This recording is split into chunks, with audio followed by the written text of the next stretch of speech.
여러분 반갑습니다. 성공은 협상력이다. 오늘 9번째 시간 황전원입니다. 오늘 작은 주제가 부부는 왜 싸움을 할까? 살면서 부부 싸움 안 해본 적 없죠. 저도 했고 다들 합니다만 이 부부 싸움하고 협상하고 어떤 관계가 있을까요? 협상 잘하면 부부 싸움 하지 않을까요? 우선 제가 대화를 한번 소개를 하겠습니다. 부부가 있는데 남편이 차를 바꾸고 싶어 합니다. 남자들의 로망은 자동차죠. 자, 아내에게 이야기를 합니다. 이번에 나 차를 바꿔야 되겠어. 아내가 정색을 하며 이야기를 합니다. 아니, 우리 형편에 무슨 차예요? 그냥 타세요. 반대 입장을 분명히 밝힙니다. 그러니까 남편이 이제 화가 납니다. 아니, 내가 새벽부터 밤까지 뼈 빠지게 일하는데 그깟 차 좀 못 바꿔? 내 친구들 차가 어떤 줄 알아? 그 말을 들은 아내는 더 화가 납니다. 아니, 내가 콩나물값 한 푼 아끼려고 아둥바둥 사는 거 당신 눈에는 안 보여요? 이렇게 티격태격 하다가 냉전이 며칠이고 지속이 되고 남편은 결국 자동차를 사지도 못하고 분위기만 냉랭해졌습니다. 자, 다른 경우를 한번 보겠습니다. 남편이 이렇게 이야기를 합니다. 아내에게 나 이번에 차 바꿔야 되겠어. 근데 아내는 남편은 차를 바꿔야 되겠다라고 하는 입장을 이야기했죠. 했는데 아내는 차 바꾸는 문제에 대해서 입장을 밝히지 않고 이렇게 이야기를 합니다. 그래요?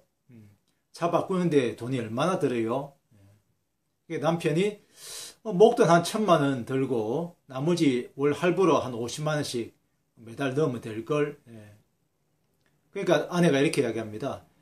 지금 생활비, 애들 학원비 등등 이렇게 하고 나니까 여윳돈이 20만 원밖에 안 되는데 어떡하죠? 그랬더니 이제 남편이 그러면 뭐 좀 대출 받아서 살까? 이럽니다. 그러니까 아내가 지금 상황도 생활비다 이렇게 등등 해서 빠듯한 상황에서 대출 받으면 도저히 감당이 안 될 것 같아. 그러면서 당신 용돈에서 어떻게 조정이 좀 안 될까요? 그럽니다. 그러니까 남편이 내 용돈 지금도 내 용돈 부족한데 남자들 뭐 용돈 충분한 남자들 없죠. 지금 내 용돈도 부족한데 그러니까 아내가 그럼 내년쯤에 우리가 뭐 적금 부은 거 이렇게 나올 시기가 있는데 그때 가서 한번 생각을 해볼까요? 남편이 그럴까? 이렇게 이야기됩니다. 여기에서도 남편은 결국 차를 사지는 못했습니다. 그럼에도 티격태격하는 냉전하고는 조금 달라졌습니다. 이 두 대화의 차이점은 뭡니까, 여러분? 앞에 전자 부부의 경우에는 처음부터 끝까지 차를 사야 되겠다, 차를 사지 말아야 되겠다라는 입장을 양자가 딱 정해놓고 사야 된다는 논리, 나는 뼈 빠지게 일 열심히 하니까 새 차를 구입할 자격이 있다고 주장하는 남편과 지금 형편이 안 돼서 도저히 살 수가 없다. 나도 그냥 한 푼 아끼려고 아둥바둥 하고 있다. 라고 하는 부인과의 어떤 입장을 가지고 서로 티격태격 이야기를 하는 겁니다. 그러니까 입장 간에 서로 충돌이 일어나니까 자기 입장이 옳다고만 자꾸 주장을 하는 거죠. 그럼 두 번째 대화는 어떨까요? 두 번째 대화는 처음에 남편은 사겠다는 입장을 밝혔는데 그 부인은 차를 사지 마라 하는 입장을 전혀 이야기하지 않고 얼마 정도 드나요? 그럼 그 돈을 어떻게 충당할까요? 당신 용돈에서 할래요? 이렇게 실제적으로 차를 구입하는데 따른 이해관계, 이익, 어떤 부분이 해결되어야 될 부분, 이 부분을 가지고 논의를 합니다. 그래서 이 부분을 가지고 논의를 하다 보니까 자연스럽게 지금 도저히 차 살 상황이 안 되는구나, 차를 바꿀 상황이 안 되는구나 라는 생각이 들어서 자연스럽게 차를 사지 않는 걸로 그렇게 입장이 정해진 겁니다. 그러니까 첫 번째 부부의 대화는 입장을 내어놓고 입장을 가지고 내 주장이 옳다. 그렇게 계속 그냥 강요를 하는, 설득을 하는 그런 과정이고, 두 번째 대화는 상대방의 입장을 이야기하지 않고 이해관계, 거기에 따른 이해관계를 먼저 이야기하고 난 뒤에 자연스럽게 입장이 정해지는 그런 과정입니다. 그래서 이 협상은 절대 자기의 주장이나 입장을 정해놓고 그걸 가지고 상대방에게 설득하는 것이 아닙니다. 입장은 제쳐놓고 거기에 따른 이해관계를 먼저 논의를 하고 그 논의에 따라서 자연스럽게 입장이 정해지는 그것이 바로 협상의 가장 본 모습입니다. 근데 우리 일상의 모든 대화는 그렇지가 않죠. 자기 입장을 내세우고 그 입장을 내세우다 보니까 목소리가 커지고 다투게 되고 논쟁을 하게 되고 전혀 타협점을 못 찾는 평행선만 가게 되는 그런 결과를 초래하는 것입니다. 그래서 협상에서 가장 중요한 것은 입장과 이익을 구분을 해라. 그리고 그 이해관계를 먼저 논의를 하라. 거기는 어떤 감정도 필요 없고 자기의 주장도 필요 없고 팩트 그대로. 아까 부부 같은 경우에는 실제로 학원비가 얼마 들어가고 생활비가 얼마 들어가기 때문에 돈이 현재 얼마밖에 남지 않아서 현재 사기가 어려운 이렇게 이해관계를 먼저 논하고 난 뒤에 하는 것이 중요하다. 그래서 협상장에서는 딱 보고 상대방의 입장이 뭐며 숨어있는 이해관계가 뭐다 하는 것을 빨리 파악하는 것이 굉장히 중요합니다. 얼마 전에 논란이 됐던 국정교과서 문제를 한번 이야기를 해볼까요? 국정교과서를 국정교과서를 주장하는 사람은 왜 주장을 합니까? 현재 나와 있는 교과서가 지나치게 좌편향되었다. 제대로 된 역사관을 담고 있지 못하다. 이렇게 되어 있고, 국정교과서를 반대하는 사람은 국가가 획일적인 역사관을 애들에게 강요하는 것이기 때문에 국가가 역사 교육을 독점하는 경우는 없다 하는 게 이제 반대하는 주장입니다. 그 주장도 역시 국가가 독점을 하면 올바른 역사 교육, 다양한 역사관을 가지지 못한다 하는데 이의가 있는 겁니다. 그래서 이 국정교과서를 찬성을 하느냐 반대를 하느냐 부분은 입장입니다. 그러면 국정교과서를 찬성 반대하는 사람의 공통적인 이해관계는 뭐냐면은 올바른 역사교육입니다. 제대로 된 역사교육을 하자는 거죠. 그렇다면 역사교육에 대한 논쟁을 먼저 해야 되는 겁니다. 과연 현재 있는 교과서가 얼만큼 좌편향되었으며 얼만큼 획일화되어 있으며 얼만큼 잘못되어 있는지 그것을 먼저 공론화시켜서 국민들에게 다 공론화시켜서 그걸 먼저 논쟁을 해야 되겠죠. 그래서 우리가 올바른 역사관을 심어줄 수 있도록 어떤 제도를 보완을 하느냐. 그 공론화가 형성이 되고 나면은 그 다음에 그 담는 틀을 국정으로 하느냐, 그 민정으로 하느냐 하는 부분은 그 다음의 문제고 그거는 또 제대로 된 역사 교육만 된다면 그거는 그렇게 중요한 문제가 아니라는 거죠. 그런데 우리는 국정교과서를 찬성, 반대 입장을 딱 정해놓고 국정교과서 필요하다, 국정교과서 반대다, 찬성이다 계속 그러니까 타협점 없이 그렇게 싸움만 일어나는 거죠. 예를 들어서 집에 자녀가 여자친구를 사귀어야 되겠다라고 주장한다고 생각합시다. 부모로서는 걱정입니다. 안 사귀었으면 좋겠습니다. 그런데 여자친구 사귀지 마, 너 안 돼. 반대를 했다. 반대했다고 그 애가 사귀지 않을까요? 아마 몰래 다 사귈 겁니다. 속으로 이렇게 해요. 아빠는 엄마 만나서 엄마 사귀어서 결혼까지 해놓고 왜 나는 못 사귀게 해. 아마 그렇게 이야기를 할 겁니다. 자, 그러면 여자친구를 사귀어야 된다, 사귀지 말아야 된다, 사귀어야 된다 하는 부분은 입장이죠. 입장이 서로 첨예하게 다른 거죠. 숨어있는 이해관계는 뭡니까? 아빠의 이해관계는 뭘까요? 여자친구 사귀면서 혹시 공부를 소홀히 할까? 기가 시간이 늦어질까? 용돈을 또 헛되이 잘못 쓸까? 뭐 이런 부분들 때문에 걱정을 하는 거죠. 그렇다면 그 부분을 먼저 논의를 하는 거죠. 여자친구 사귀어야 된다, 말아야 된다 관계없이 너 공부를 몇 시간 몇 시까지 해야 되고 기가시간 몇 시까지 해야 되고 이런 부분들을 먼저 이야기를 해서 그게 가능하겠느냐. 그러면 아마 아들이 듣고 야 도저히 못 맞추겠다. 그러면 여자친구 사귀는 부분을 스스로 포기를 하든 그렇지 않으면 여자친구 사귀고 싶은 욕심에 그걸 다 하겠다라고 아빠한테 약속을 하든 뭐 다 하겠다고 한다면 또 아빠 입장에서 굳이 그 사귀는 것을 말릴 이유도 없잖아요. 그래서 실질적인 숨어있는 이해관계, 무조건 사귀면 된다 안 된다 이런 입장을 가지고 충돌을 할 것이 아니라 실질적으로 숨어있는 이해관계를 찾아내서 그걸 가지고 상의를 하고 협의하는 것이 바로 협상의 제대로 된 공론화 과정입니다. 제가 간간히 TV 토론을 보면서 정말 이게 참 답답하다고 느끼는 게요. TV 토론을 보면 처음 토론을 할 때 찬성 반대를 딱 정해놓고 사람을 패널을 부릅니다. 그래서 찬반으로 열심히 찬성하는 사람은 찬성하는 논지를 이야기하고 반대하는 사람은 반대하는 논지를 이야기해서 열심히 논쟁이 붙습니다. 그렇지만 거기서 하나도 뭔가 타협된 공통화된 어떤 타협점이라고 할까 이런 것들은 나오지가 않는 거죠. 왜냐? 실질적인 이해관계를 가지고 협상하는 것이 아니고 딱 자기 입장을 정해놓고 자기 입장만 계속 주장을 하는 거니까 거기서 논쟁이 나고 뭐 아무리 언성이 높아지고 해도 타협점이 없는 거죠.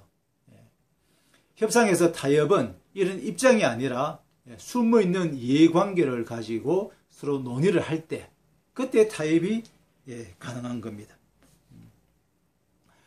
유명한 황희정성의 일화를 여러분들 잘 알 것입니다. 황희정성이 길을 가는데 두 사람이 열심히 싸우고 있었습니다. 그래서 그 중에 한 사람이 와서 황희정성에게 자기 입장을 이야기를 막 합니다. 그러니까 황희정성이 자네 말이 옳구나 그랬습니다. 그걸 들은 상대방이 쫓아옵니다. 쫓아와가지고 그건 아니고요 그러면서 자기 입장을 열심히 이야기를 합니다. 그랬더니 황희정성이 또 그래 너 말도 옳구나 그럽니다. 그것을 바라본 황희정성의 부인께서 참 기가 찹니다. 명색이 양반이라는 사람이 여기도 흥 저기도 흥. 그래서 아니 왜 그렇게 지조 없이 줏대 없이 여기도 흥 저기도 흥 그렇게 합니까? 그랬더니 황희정성이 그래 부인 말도 옳소 이렇게 이야기했습니다. 저는요 이 일화를 보면서 황희정성은 협상의 달인이라고 생각을 했습니다. 황희정성께서 왜 그 일의 옳고 그름을 몰랐겠습니까? 그 일의 전후를 왜 몰랐겠습니까? 일반 법무도 판단을 할 수 있는 문제를 왜 몰랐겠습니까? 그럼에도 불구하고 너도 옳고 부인도 옳다라고 한 것은 사람은 누구나 다 자기 입장에서는 자기가 옳다고 주장한다는 것입니다. 그러니까 그 사람이 각각의 입장은 다 옳다는 것입니다. 그래서 자기는 그러한 입장을 고집을 할 때 싸움이 일어날 수밖에 없다라고 하는 그 본질적인 부분을 황희정성은 꿰뚫고 있은 것이죠. 그래서 너도 옳고 옳으니 옳은 거 접어두고 실질적인 이해관계를 가지고 협상을 해보라, 타협을 하라 하는 교훈을 던져주신 것이죠. 저는 황희정성께서 그렇게 오랜 시간을 재상의 자리에서 있었던 이유가 이런 협상에 대한 정확한 마인드를 가지고 있었기 때문에 놀라운 해안을 가지고 있었기 때문에 그것이 가능하다 그렇게 생각을 합니다. 그래서 협상에서는 입장이 뭐냐 이익이 뭐냐 하는 것을 분명하게 판단하는 것이 가장 중요하다. 그 다음에 또 하나는 이 이익을 그러면 나누는 것 중요하지만 이익을 키우는 것이 더 중요하다. 이익을 키워서 나누면 각각 윈윈을 할 수 있으니까 이익을 키우는 것이 중요하다. 그런데 이익을 어떻게 키우나요? 라고 질문을 하실 거예요. 자, 이렇게 한번 해보겠습니다. 자녀가 용돈이 120원입니다. 근데 엄마에게 150원으로 30원 인상해서 150원으로 올려달라고 이야기를 합니다. 엄마는 30원이라는 돈을 더 올려주기 싫습니다. 그래서 엄마는 140원, 20원만 더 올려서 140원만 올려주고 싶어 합니다. 근데 자녀는 그걸 또 받아들이지 않습니다. 그래서 엄마와 자녀가 작당을 해서 나머지 20원을 더 아빠에게 받도록 그렇게 만듭니다. 자, 그러면 엄마는 아들이 요구한 30원에서 20원만 부담함으로써 해소가 됐습니다. 아들은 150원 인상을 했는데 아빠에게 엄마한테 20원, 아빠한테 20원이니까 160원으로 10원 더 얻었습니다. 그러니까 쌍방이 윈윈하게 된 것입니다. 엄마와 아들이. 물론 그 와중에 아빠가 좀 당하긴 했습니다만은. 그래서 우리가 이 협상에 있어서는 이익관계를 120원이라는 용돈을 150원으로 올려달라고 하는 아들, 그 사이에 30원이라는 갭이 있습니다. 그 30원을 가지고 엄마는 20원, 아들은 30원 그렇게 협상하는 거, 그거는 물론 그거는 분배 협상, 나누는 협상입니다. 근데 협상에서의 어떤 이익은 고정된 것으로 보고 나누는 거기뿐만이 아니고 이 이익을 어떻게 하면 키울 수 있을까? 라는 것을 항상 염두에 둬야 된다고 하는 것입니다. 그래서 방금과 같이 아빠라는 사람을 동원을 해서 이 이익을 키워서 각각 윈윈할 수 있는 방법도 있는 것입니다. 근데 이 이익을 키우기 위해서는 어떻게 해야 될까요? 이익을 키우기 위해서는 협상 당사자 간에 서로 간에 서로 합의가 되어야 되는 거죠. 대화가 되어야 되는 거죠. 그래서 좋은 인간관계, 이 부분이 가장 중요하다. 이익을 키우기 위해서는. 그냥 분배만 신경을 쓴다면 뭐 굳이 그렇게 좋은 인간관계를 생각할 필요는 없지만 이익을 키워야 된다는 관점에서 본다면 적어도 협상 당사자 간에 어느 정도 이해를 하고 난 뒤에 올라가야 되기 때문에 좋은 인간관계를 유지하는 것이 굉장히 중요하다고 하는 것입니다. 스티븐 코비 박사의 팔씨름 이야기 제가 지난 시간에도 한번 드렸던 것 같은데 한 번 더 말씀을 드리면 1분이라는 시간 한도 내에서 두 사람이 팔씨름을 해서 이기는 3번, 이기는 사람이 $100씩 받아갑니다. 아무리 혼신의 힘을 다해서 힘이 센 사람도 아마 1분이라는 짧은 시간 안에 몇 번 이기지 않으면 아마 힘이 빠져서 더 못할 겁니다. 시간이 다 되어가지고. 그런데 두 사람에서 너 한 번 이기고 나 한 번 이기고 너 한 번 이기고 나 한 번 이기고 이런 식으로 한다면 1분 안에 각각 엄청나게 많은 돈을 받아갈 수 있습니다. 그럼 그렇게 하기 위해서는 어떻게 됩니까? 서로를 신뢰, 믿고 좋은 인간관계를 유지하면서 서로 이 사람도 나도 서로 윈윈 하기 위해서 이 협상을 벌인다라고 하는 신뢰, 그것이 가장 중요한 거죠. 그래서 이 협상에서는 이익을 중요시하고 이익을 키우는 것을 중요시하고 이익을 키우기 위해서는 좋은 인간관계를 형성하는, 특히 좋은 인간관계 중에서도 신뢰를 굉장히 중요시한다고 하는 것입니다. 죄수의 딜레마 게임에서 다 아시겠지만 두 죄수가 각각 방에서 신문을 받습니다. 두 사람 다 그냥 끝까지 부인을 하면 두 사람 다 무죄로 풀려납니다. 그런데 한 사람이 먼저 불면 다른 사람이 그 죄를 뒤집어 쓰는 겁니다.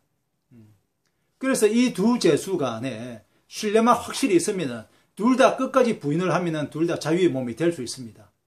그런데 둘 간에 신뢰가 없으면 끝까지 입을 다문다고 하는 신뢰가 있으면 그게 형성이 되는데 신뢰가 없으면은 상대방이 먼저 불어버리면 내가 다 뒤집어 쓰는데 라는 불안감이 생기게 됩니다. 상대방도 마찬가지죠. 저쪽에서 먼저 불어버리면 내가 다 뒤집어 쓰는데 차라리 내가 먼저 불어버려야 되는 거 아닌가?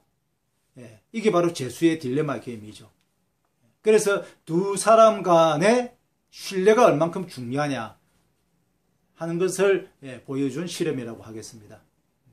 그래서 오늘 결론으로 말씀드리면 협상에서는 이익과 입장을 분명히 구분하는 것이 굉장히 중요하다. 숨어있는 이해관계를 찾아서 먼저 이익을 논하고 그 다음에 자연스럽게 입장이 정해지도록 해야 된다. 그리고 이익은 고정된 것이 아니라 키워야 하는 것이고 키워서 분배함으로써 상호 윈윈할 수 있는 거고 그 이익을 키우기 위해서는 무엇보다도 당사자 간의 신뢰를 바탕으로 한 좋은 인간관계가 굉장히 중요하다. 이렇게 말씀드릴 수 있겠습니다. 감사합니다.